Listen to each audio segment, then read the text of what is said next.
हम लोगों ने ऐसी ऐसी धारणा पाल रखी है पैसे को लेकर के, लग्जरी को लेकर के, कि अगर ये धारणाएं रखिएगा तो कभी सफल नहीं होइएगा, कभी पैसे नहीं बना पाइएगा। एक छोटी सी बात जो मैंने अभी कुछ दिन पहले नोटिस की, लोग जो आलसी होते हैं कुछ लाइंस का यूज करते हैं, उसमें से एक बड़ी फेवरेट लाइन है जिसका वो लोग यूज करते हैं, वो है सादा जीवन उच्च विचार। ये किसकी लाइन है और किस सेंस में बोला गया मुझे नहीं पता, मैं उस पर सवाल नहीं उठा रहा, मगर आलसी लोगों का, गरीब लोगों की ये फेवरेट लाइन है, सादा जीवन उच्च विचार। अरे इसमें क्या समस्या है भाई? ऊंचा जीवन उच्च विचार, लग्जरियस जीवन उच्च विचार, इसमें कोई दिक्कत है क्या? अलग अलग एग्जाम्पल ले लेके आएंगे, देखो इसका जीवन सादा था, इसके विचार ऊंचे थे और ये अमीर हुआ। हो सकती है उसकी लिविंग स्टैंडर्ड, उसका लाइफस्टाइल साधारण हो, मगर वो जीता होगा लग्जरियस तरीके से। किसी भी अमीर को उठाकर देख लीजिए, किसी को भी, हो सकता है उसके कपड़े वो साधारण पहनता हो, मगर उसकी गाड़ियां बड़ी ही लग्जरियस होंगी, बड़ी एक्सपेंसिव होंगे, उसके घर बहुत ही लग्जरियस होंगे। वो सादा जीवन नहीं जी रहा, वो लग्जरियस जीवन जी रहा है। और विचार किसी के भी ऊंचे हो सकते हैं, जरूरी नहीं विचार ऊंचे रखने के लिए आपको जीवन सादा जीना पड़े। ये सब आलसी लोगों की बातें हैं, कमजोर लोगों की बातें हैं, जो लोग कुछ नहीं करना चाहते उनकी बातें हैं। जो लोग कुछ करना चाहते हैं, कुछ बड़ा सोचते हैं, कुछ बड़ा कर देने की हिम्मत रखते हैं, वो कभी भी ये लाइन नहीं बोलेंगे। देख लीजिएगा जीवन में, कभी भी किसी अमीर के मुंह से ये लाइन नहीं सुनिएगा। ये सिर्फ गरीब और गरीबों के बीच में चलने वाली एक बड़ी फेवरेट लाइन है। एक चीज और जो मैंने पिछले कुछ दिन पहले मेरे किसी वीडियो पर नीचे किसी ने कमेंट में पूछा, क्या हमें मेडिटेशन करना चाहिए? मैं इस टॉपिक पे कभी नहीं बोलता और ना मैंने कभी बोला है इस पे, मेरा एक एरिया नहीं है जिसमें मैं जाता ही नहीं, मगर उन्होंने पूछ दिया तो मैंने उसका जवाब दिया उन्हें कि नहीं करना चाहिए। उसके पीछे मैंने रीजन भी बताया, मैं रीजन आपको बताया था। उनको ये मेरी बात पसंद नहीं आई क्योंकि पुरानी बिलीफ्स जो होती है ना वो टूट रही थी। मेडिटेशन नहीं करनी चाहिए, कैसी बात कर रहा है? मैंने काफी डिटेल में उसका जवाब दिया, मगर उन्होंने अपना कमेंट डिलीट कर दिया क्योंकि आपकी पुरानी बिलीफ टूट जाती ना। आपने बचपन से ही सुना है, हमेशा यही सुनते आ रहे हैं कि हमें मेडिटेशन करना चाहिए, हमें मेडिटेशन करना चाहिए, इससे ये फायदा, उससे वो फायदा। मैं एक सवाल करता हूं आपसे, मेडिटेशन का फायदा होता क्या है और मेडिटेशन होता क्या है? मेडिटेशन दो काम के लिए किया जाता है, एक ध्यान एकाग्र करने के लिए, दूसरा खुशी लाने के लिए। क्या आप मेडिटेशन करके एकाग्रता ला पाते हैं और खुशी ला पाते हैं? यदि आपके जीवन में ऑलरेडी खुशी है, ऑलरेडी एकाग्रता है, तो मेडिटेशन की क्या जरूरत है? मेडिटेशन जो शब्द बना है वो मेडिसिन से बना है। क्या एक स्वस्थ आदमी को मेडिसिन लेना चाहिए? मैंने तो सिर्फ यही बोला था कि हां, मेडिटेशन नहीं करना चाहिए। उन्होंने एक जनरल सवाल किया, मैंने जनरल जवाब दिया। मगर यदि डिटेल में जाएं, यदि आप अस्वस्थ हैं, आपका ध्यान की समस्या है, आप खुश नहीं रह पाते, और भी कई तरह की विकृतियां हैं आपके शरीर में जिसको ध्यान लगाने से ठीक हो सकती है, तो बिल्कुल करना चाहिए आपको मेडिटेशन। एक बीमार आदमी को मेडिसिन जरूर खाना चाहिए, क्यों नहीं खाना चाहिए? मेडिटेशन इंसानों के लिए ही क्यों बना है? पेड़ के लिए क्यों नहीं बना मेडिटेशन? आपने कभी सोचा है? जानवरों के लिए क्यों नहीं बना? पक्षियों के लिए क्यों नहीं बना मेडिटेशन? मनुष्य के लिए ही बना, क्योंकि मनुष्य के अंदर यह शक्ति है कि वो दुखी हो सकता है, परेशान हो सकता है, रो सकता है, खूब दुखी हो सकता है। मगर पेड़ पक्षी ना तो कभी परेशान होते हैं ना दुखी होते हैं, हमेशा खुश रहते हैं, इसलिए उनको मेडिटेशन करने की जरूरत नहीं पड़ती। यह उन्हीं के लिए बना है जो परेशान हैं, जो दुखी हैं, जो डिस्टर्ब हैं। क्यों आप अपने जीवन को परेशान, दुखी, डिस्टर्ब कर रखा है आपने? क्यों करना चाहते हैं ऐसा आप अपने जीवन में? क्यों नहीं अपने जीवन में खुशी लाते हैं? और मेडिटेशन करने के बाद यदि आपकी लाइफ में खुशी नहीं आ रही तो मेडिसिन बेकार है ना फिर तो आपके लिए। क्यों समय बर्बाद करते हैं? इस चीज में क्यों नहीं समय लगाते कि अपने परिवार के साथ, अपने साथ समय गुजारें और खुश रहें, इंजॉय करें लाइफ को, जो है उसका धन्यवाद करें। ऐसी ऐसी बातें, ऐसी ऐसी भ्रांतियां समाज में चल रही हैं जिसके बारे में बात करिए तो लोग आपसे दूरी बना लेंगे या आपका विरोध करना शुरू कर देंगे।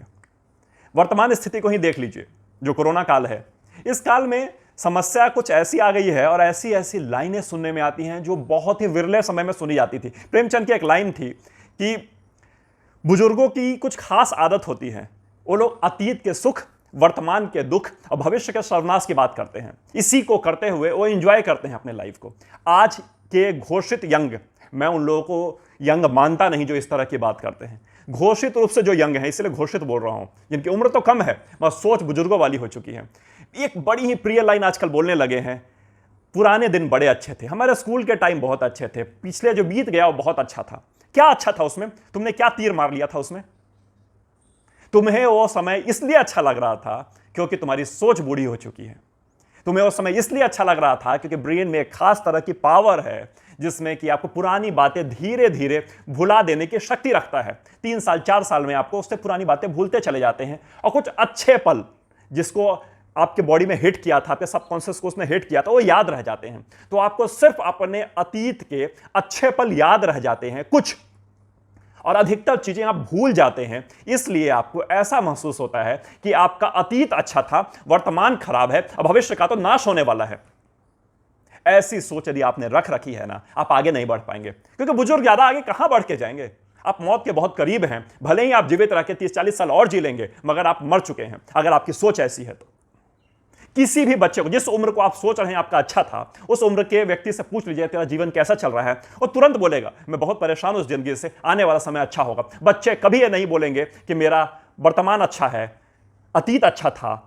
वो हमेशा कहेंगे मेरा भविष्य अच्छा है, मेरा भविष्य बड़ा है, मैं बड़ा होना चाहता हूं। और जो बड़े हो चुके हैं, सो कॉल्ड बड़े हो चुके हैं, वो लोग कहते हैं मेरा बचपन अच्छा था, स्कूल के दिन अच्छे थे।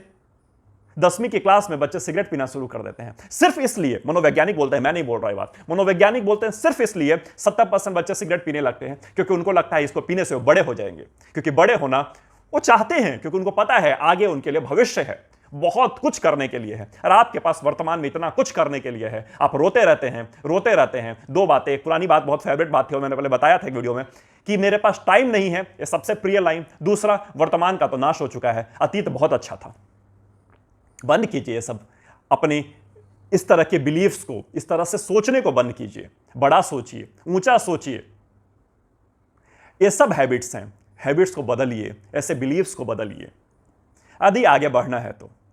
कुछ और चीजें जो मैंने महसूस की पिछले कुछ दिनों में, क्योंकि ये जो काल चल रहा है ना, सबके लिए बराबर है, किसी के लिए बहुत प्रॉफिटेबल तो नहीं ही होगा। मैं फार्मा इंडस्ट्री को छोड़ दूं तो हो सकता है उसमें कुछ लोगों को बहुत फायदा हो रहा हो, हॉस्पिटल इंडस्ट्री में बहुतों को फायदा हो रहा होगा, मगर वहां जो काम कर रहे हैं लोग फार्मा में या हॉस्पिटल में, उसमें भी बहुत लोग मरे हैं।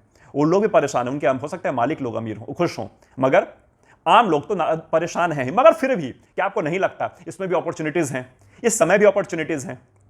किसी को कोई ऐसी बात कह दीजिए कि तू ऐसा कर, ऐसा करने की कोशिश कर, तुरंत काटेंगे आपको और कहेंगे कि आज तक कभी किसी ने ऐसा नहीं किया, मैं कैसे कर पाऊंगा। आपको एक बात याद दिलाऊं, जिस मोबाइल में आप इस वीडियो को देख रहे हैं या किसी लैपटॉप में या टैबलेट में इस वीडियो को देख रहे हैं, वो मोबाइल, लैपटॉप और टैबलेट भी एक जमाने में नहीं था। उसको भी किसी ने बनाया था, पहले से नहीं बना हुआ था। यदि किसी ने कुछ नया कर दिया तो आप क्यों नहीं कर सकते कुछ नया? आपको करने में क्यों डर लग रहा है? यदि आप जीवन में यह 2 लाइन बोलते हैं, यह मुश्किल है और यह नहीं हो सकता या यह असंभव है, तो आपको आगे बढ़ने का कोई अधिकार नहीं।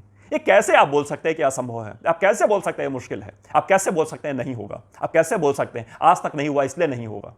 क्योंकि जो भी नए आविष्कार हुए हैं, जो भी नए प्रयोग हुए हैं, जो कुछ भी नया हो रहा है, जो कुछ भी नया किया जा रहा है, सब कुछ पहली बार हो रहा है, पहली बार हुआ है, और आगे भी आप ना करें, आप भले ही बैठे रहिए, कोई ना कोई वह काम आगे भी करता रहेगा जिसकी बात आपसे किसी ने की है। आप भले तैयार ना हो, आप भले करने के लिए रेडी ना हो, मगर कोई ना कोई तो करेगा, और ये तो हो के रहेगा जो भी कुछ नया होने वाला है। क्या आपको क्या लगता है, जहां तक आज विज्ञान विकास कर चुका है, मानवता विकास कर चुकी है, उसके आगे कभी नहीं जाएगी क्या? जाएगी, डेफिनेटली जाएगी। और आपके हो सकता है अगर आपकी 29-35 साल की हो, आपके मरते मरते समय तक आप जो आज गैजेट्स यूज कर रहे हैं, आप जो टेक्नोलॉजी आज यूज कर रहे हैं, आने वाली पीढ़ियां, दूसरी पीढ़ी, तीसरी पीढ़ी आप पर हंसेंगी, कहेंगे अच्छा ऐसे जीते थे जैसे हम हंसते हैं अपने बुजुर्गों पे। अच्छा आपके समय में ये नहीं था, और ये कैसे जीते होंगे आप इसके बिना। अंतिम बात कह के मैं अपने वीडियो खत्म करूंगा, वो है पैसे को लेकर के। बिना इसको बोले तो मेरा काम ही नहीं चलता। इस काल में भी मैं कोरोना काल की बात कर रहा हूं, लोगों के पास पैसे की दिक्कत है। मैं समझता हूं पैसे की दिक्कत है, मगर क्यों दिक्कत है इस बात को मुझे समझ नहीं आता। क्यों दिक्कत है आपके पास पैसों की? क्यों नहीं आपने तैयारी करके रखी थी 1 साल 2 साल के लिए? अमीरों को क्यों नहीं दिक्कत है? कुछ खास अमीरों को क्यों नहीं दिक्कत है? हमेशा से सुनते आए थे ना, खूब बचाइए, खूब बचाइए, खूब सेव कीजिए, तभी आपको आगे समय पे काम आएगा। क्यों नहीं काम आ रहा हो पैसा? कहां गया हो पैसा? बचाने से कभी अमीर नहीं होंगे, बचाने से कभी अमीर नहीं होंगे। जितना दबा के रखेंगे उतने गरीब होते चले जाएंगे, जितना खर्च करेंगे उतने अमीर होंगे। फिलॉसफी है लाइफ की, यदि आपको खुशी चाहिए तो खुशी बांटिए। आपको यदि चाहते हैं आपके ऊपर लोग फूल बरसाएं तो आप लोगों के ऊपर फूल बरसाइए। यदि आप चाहते हैं कि आपके आसपास एनर्जेटिक लोग रहें, खुशहाल लोग रहें, तो आपको पहले एनर्जेटिक होना पड़ेगा, खुशहाल होना पड़ेगा।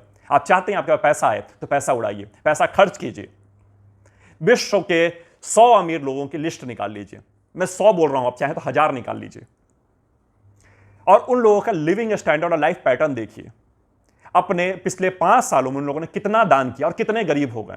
अधिकतरों ने 60 से 70% और बहुतों ने 80 से 90% पूरी अपनी आमदनी का, पूरे अपने भंडार का, पूरे अपने पैसों का दान कर दिया है, फिर भी गरीब नहीं हुए। क्योंकि दान का फॉर्मूला ही कहता है यदि 1 रुपए दोगे, खुशी खुशी लौट कर डबल आएगा, डबल लौट कर डबल आएगा। कैसे काम करता है नहीं पता, मगर काम करता है, देख लीजिए आप। अमीरों के इतिहास उठाइए ना आप, 5 साल का सिर्फ एक लिस्ट निकालिए कि किसने कितना दान किया और कहां कहां दान किया, और उसके पास कितनी पूंजी कम हो गई। नहीं हुई है कम उनके पास पूंजी, कुछ सर्टेन पीरियड के लिए पूंजी कम हुई, मगर उसके बाद वापस उसका डबल आया है उनके पास।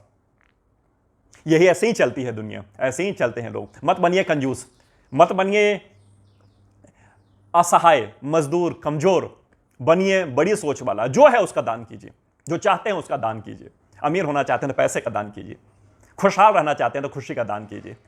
एक चुटकुला सुना देता हूं लास्ट में, इसी गरीबी को लेकर के, इस मजाक को लेकर के। पैसे बचाने चाहिए, कंजूस होना चाहिए। एक कंजूस था, बहुत ज्यादा ही कंजूस, इतना कंजूस कि उसके पूरे मोहल्ले में, पूरे समाज में, पूरे गांव में उतना बड़ा कंजूस था ही नहीं कोई। उसको किसी ने बताया कि पास के नगर में एक तुझसे बड़ा कंजूस रहता है। उसने कहा अरे मैं अपने में इतना बड़ा कंजूस, मुझसे बड़ा कंजूस कौन सा होगा। मगर उसको लगा अरे लोग बोल रहे हैं मुझसे भी बड़ा है, तो मिलना चाहिए उससे जा करके, देखें जरा कैसा बड़ा कंजूस है वो। उससे वो मिलने के लिए गया, तो गया तो पता चला कि वो है नहीं अपने घर पे। मैं गया था मिलने, तो उसके लिए कुछ उपहार लेके गया था। इसने 2 खरगोश एक कागज पर ड्रॉ करके ले गया था, एक टोकरी में रख के। तो गया, उसने पूछा कि वो भाई साहब कहाँ हैं, जो कंजूस था। उसका बेटा निकला, उसने बोला वो तो 2 दिन के लिए कहीं गए हैं किसी काम से। आप किस काम से हैं बताइए। उसने बोला नहीं मैं उन्हीं से मिलने आया था, मैं पास के ही शहर में, पास के गांव में रहता हूं, वहां से उनसे मिलने के लिए आया था। चलिए कोई बात नहीं, वो आएंगे तो बता दीजिएगा मैं आया था मिलने के लिए।